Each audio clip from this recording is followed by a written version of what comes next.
So in this lesson, we're going to go over more how to choose a color palette, how to check your contrast, how to just sort of pick colors that look okay together, and then I'm probably going to start adding just a little bit more texture and things like that as well. So to start on colors, you'll notice that I've been working from a little palette I already had here. We're going to create a new one because these are just colors I had laying around. I just want to get something a little more specific for this drawing. And just make more conscious color decisions rather than just picking something I already have. So to do that, I'm going to tap on this palettes button at the bottom right corner of the colored palette, or panel, the color panel. And then up at the very top of this, I'm going to click the little plus icon, and you'll notice that created a untitled palette partway down my panel here. And so that already has default marked. You can choose which one you want as default by tapping select or set default. And then I'm going to go back to my disk, and you'll notice I have a completely blank color palette now. And then I'm just going to call that Space Cadet. And then to start picking colors, a lot of the time I kind of have sort of a general color palette in mind already. So for this one, I don't have a lot in mind, but I kind of want to do, I'm going to try to have sort of a teal-ish background and maybe like make some of these background shapes kind of a pink color or something. So I'm going to start adding a couple of those colors just as I go.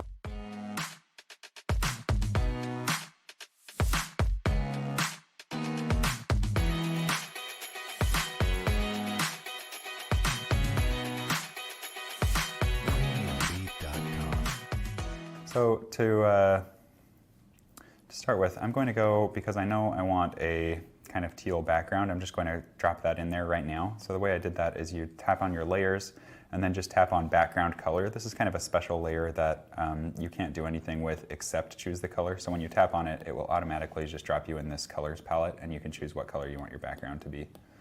So I want kind of this teal color. I'm going to turn off the sketch for just a second so I can see what's going on better with my colors. And trying to decide if I want the dark or the light. I think I like the dark just a little bit better. And then let's just start changing some of the colors that I know I want to change. For instance, I don't want these gray pants, so I'm going to go back in, make sure I have alpha lock turned on. And then I'm going to use this brown that I chose earlier. And actually, I haven't really talked about brushes yet, so this is a good place to talk about how I'm going to get some of the textures I want and some of the interesting like color combinations I want. So if you open your brushes and then go down to artistic, both of the brushes that I use most are in here. I actually have slightly modified versions of these that base the opacity a little bit on the speed of the brush as well, and I'll post links to those in the class notes. Basically, as I go, I want to, because the things that are sort of driving the texture are speed and amount of pressure, I want to kind of vary those as I draw, and as I do that, I can get more interesting. So I'll push a little harder and get kind of a stamped look, and then I want kind of some streakies in there, so I go fast and lighter or fast and darker, just sort of like fill in. For what I'm doing here, because I want to change the entire color of the pant leg, I'm not really going to do too much of that, but later when we start adding a little bit more texture and stuff, that's going to be more important. So I'm going to choose this darker color of brown, go over that again, and just go over it a couple times. I like, rather than filling with a completely solid brush, I like to use one of these textury brushes a little bit, just because, like, especially if I'm changing the color, chances are the color I had before was something I kind of liked as well. And if I can get just a little bit of that to show through in places, it kind of creates an interesting sort of shimmer sometimes. I'll show you this more in other places, hopefully. But so let's say I have kind of a yellow on these pants. And I just make it completely yellow, which is not what I actually want to do. But then I go back in and do this brown over the top of that. You kind of get a little bit of the yellow showing through if I use one of these brushes, which I do like. It just gives it a little more life than just a flat color. And so I don't want to completely fill it 100% because I still want sort of that variation in there. And then I'm going to go do the same thing on the back pant leg, if I can find it. There it is. But because, I mean, same reason, I want to make this a little darker. So rather than creating a new color for my color palette, I'm just going to start with that color and kind of pull down a little bit from the middle to make it darker. But same thing, I kind of want that yellow to show through, so I'm going to fill it in yellow first. Just go over this a couple times, and then go choose the darker version of that brown again, and just sort of fill that in. So then I don't really like this green jacket. I think that was not something that, I don't know, that's not the color I would go for here. I'm going to just pull open, if I tap on this magic wand, and that opens my adjustments panel. And then there's a couple of ways I can do this. For this one, because it's easier to understand, I'm going to start out by using the hue, saturation, brightness adjustment. And so you'll tap on that and it will pull up these controls down at the bottom of the screen. And because I just want it to be a little closer to blue, I'm just going to slide that hue slider just a tiny bit to the right. And I think I like that quite a bit better already. And if you want to just quickly compare what you had before with what you've switched it to, there's a little preview button at the bottom left. There's a few buttons, it's the second one down. If you hold that, it will switch back to what it looked like before, and then if you let go, it will be with those adjustments applied. So I'm pretty happy with that. I might just tweak a couple other things just to see if I like it any better, but yeah, and then to sort of commit that adjustment, I just tap on that the magic wand again, or I mean, I think any other tool will just dismiss it and keep where it was.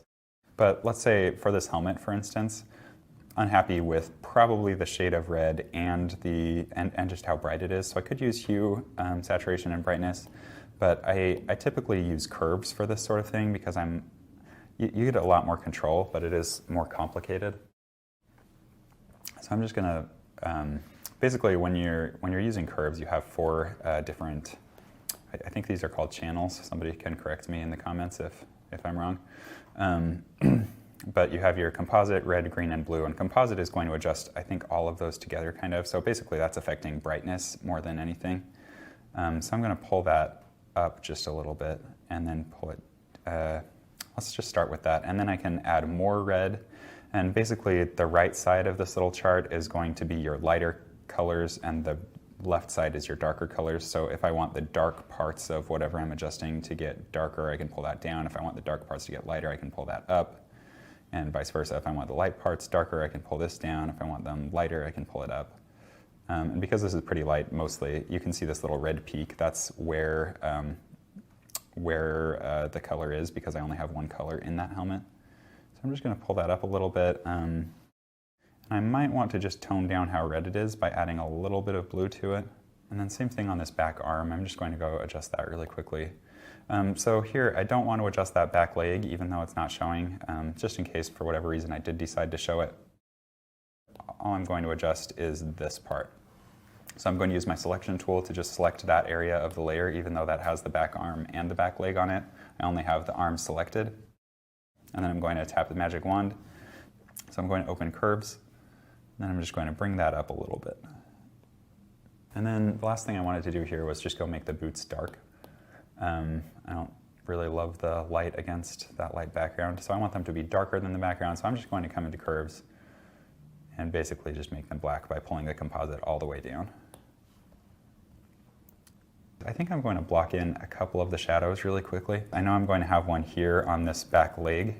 I know I'm going to have one on this back arm and then across the chest here.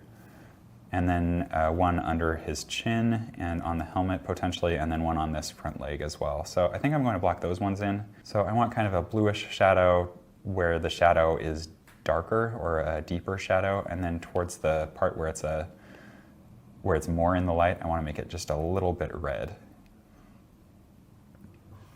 And so when you dismiss that, you'll see you have kind of a two-tone shadow there. I might have gone a little bit overboard on that, so I'm going to just undo to bring that selection back up. And then I just want to make the whole thing a little more blue than it is in general. So I'm just going to go over with blue, that whole thing. I'm going to go in and block in this shadow on the back sleeve. And you can't see the sketch there very well because I've got a dark color underneath it, but basically I have sort of a fold shape there. I'm going to turn off the sketch, and I just want a really dark blue, but not quite black. I try to avoid resorting to black for things like shadows because it's too easy to go all the way to black and then you don't really have anywhere to go from there, I guess. And if you can have colorful shadows, that helps you kind of set the temperature of the drawing, and it also, it's just more interesting to look at than black. Black tends to be a little too heavy generally.